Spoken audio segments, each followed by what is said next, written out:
Hi everybody, my name's Dave Felsey. I'm a cloud architect at Oracle, and I'm going to give you a very brief introduction to chatbots for those people in the audience or listening online who have never come across it before, who perhaps got some questions about what it is. Chat is the new email. As I'm sure most people have noticed over the last few years, messaging and chat applications have really come to the fore.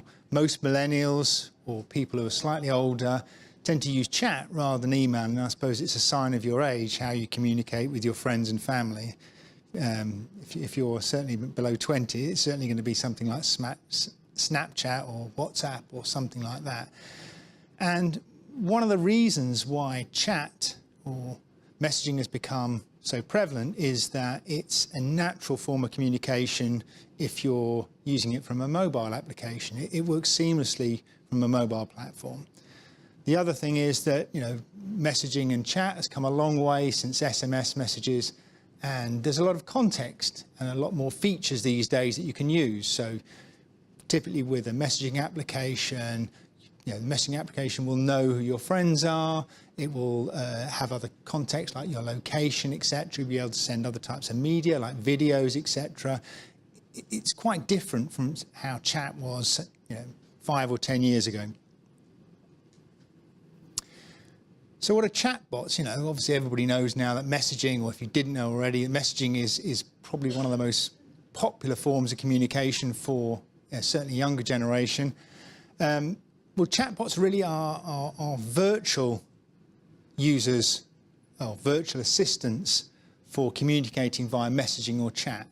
So a chatbot is literally a program which communicates to a user through messaging or a chat interface.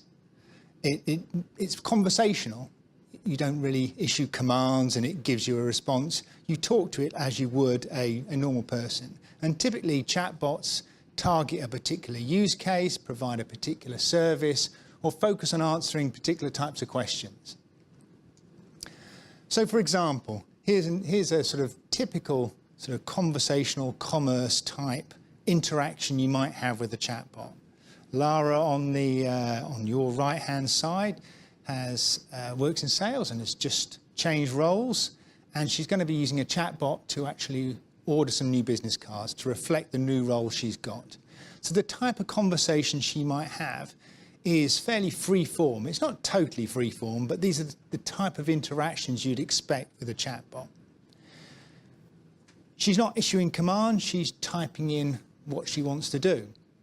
So her interaction is in the blue on the right hand side. And because she's interacting with a chatbot which has context, it knows who she is, it knows what she wants to do to an extent. It can provide intelligent answers, and it makes the whole interaction a lot more simple, a lot slicker than it would be, for instance, if you're going to an application which you've perhaps never used before, having to navigate various screens, having to go to download it, for instance.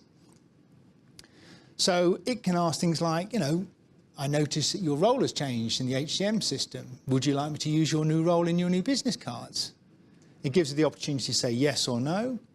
And then it also, asks, would you just want me to place the order? Now we've modified the business card for you. Do you want me to place the order and send them to you? She answers affirmatively, and then obviously it gives her the opportunity to say where she wants the business cards to be sent to.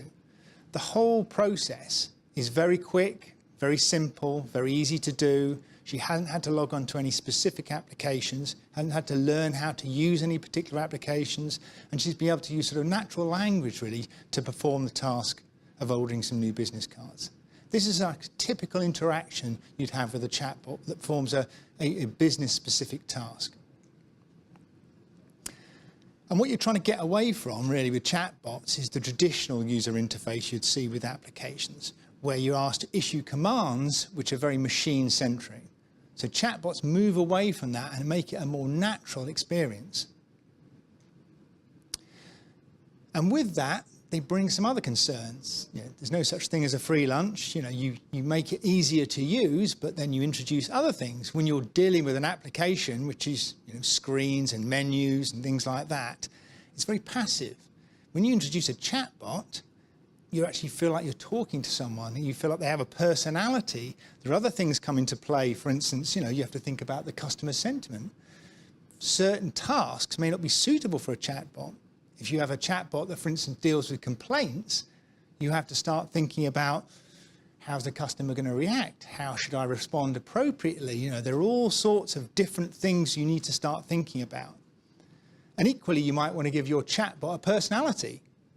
Many people who have chatbots give them names. And in a sense, they're trying to make them appear like an actual person, though the usual practice really with chatbots is to be very upfront with users and tell them that, this is a machine you're talking to, not a person. But inevitably people, they start to think the actual, even though they know it's an actual machine they're talking to, they tend to assume that they actually are talking to a person. But you can do clever things. You can, maybe if you've got some context about the person you're communicating with, maybe you change your style of conversation appropriately. Maybe use their demographics to be more relaxed if they're younger, maybe more formal if they're older. Maybe the type of conversation you're having requires a different type of personality. There are all sorts of things like this. But there are some very useful things as well. You have an audit trail of what went on. So you capture all that information. So later on, you can perhaps use that, if need be, to rectify any sort of miscommunications or track things for sort of enhancements. One of the other things that's led to the rise of chatbots and the increased interest in them is the increased interest in artificial intelligence. So as well as providing a simple user interface to have a conversation to achieve some task, the improvements or the greater availability of toolkits and services around artificial intelligence have helped develop very simple messaging applications to make them much more sophisticated. And two areas of artificial intelligence which have played a big role in this are natural language processing and machine learning. And my colleague Ed afterwards will go into these in a bit more detail. But in essence, what those two areas of artificial intelligence allow you to do is to break apart the conversation or the questions that a person is asking to find out what parts of that text are important and to determine what their intent is from that to serve up appropriate answers. So it allows you to have that conversation because you deduce from what they're saying what they actually want you to do or what information they want from you. And of course, chatbots are great. And, it can actually be quite fun talking to a chatbot rather than just typing in, clicking on menus, etc. And, especially when people give chatbots personalities, it's a slightly more interesting experience than just, clicking on menus, etc. But there are times when, no matter how good the artificial intelligence which sits behind a chatbot is, they're going to sort of run out of road. The questions become more ad hoc or more complicated, or the chatbot starts to ask things which, the application was never designed to deal with. And at that point, you need to really hand off to a real person. And that process of actually interacting with someone via a chatbot and then handing over to a real person, to a real service representative to deal with customer questions needs to be as seamless as possible. You need to pass the context on so that the person doesn't have to go and ask the customer, what they wanted again. So they don't have to go through the whole rigmarole of explaining their problem.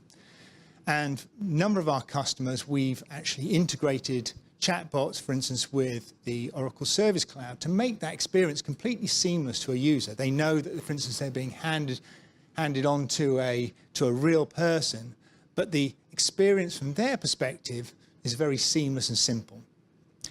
Right, that's a very, very quick overview of what chatbots are, how you can use them, and some of the technologies that are involved. I'm going to hand over to my colleague Ed now, and over to my colleague Ed now, and over to my colleague Ed now, and over to my colleague Ed now, and over to my colleague